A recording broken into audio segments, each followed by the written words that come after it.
Naalala ko yung isusustento ko na lang sa mama ko. Ibabayad ko pa ng tax. Last money ko na ibabayad ko ng tax. Tapos nung pandemic, kahit 1 kilong bigas, wala akong natanggap na ayuda. Kasi daw nasa subdivision naman kami. Yung nanay ko, ang tanda na niya noon, hindi rin siya binigyan. Kasi nasa apartment naman daw. Lalo kung minimum wage earner ka.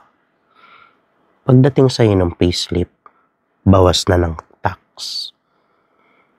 Oras ng buhay mo yun kinukuha nila.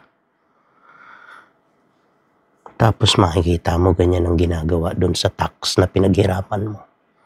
Na dapat sa pamilya mo napunta. Pero pinagpapasasaan ng mga tao sa mga luho nila. Ang sabi sa Bible, ang magnanakaw, wag na magnakaw. Sa halip magtrabaho siya ng marangal.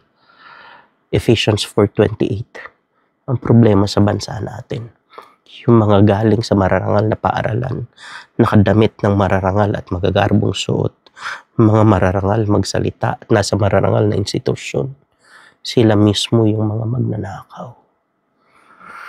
Ipanalangin po natin ang bansa natin. Ang lungkot lang.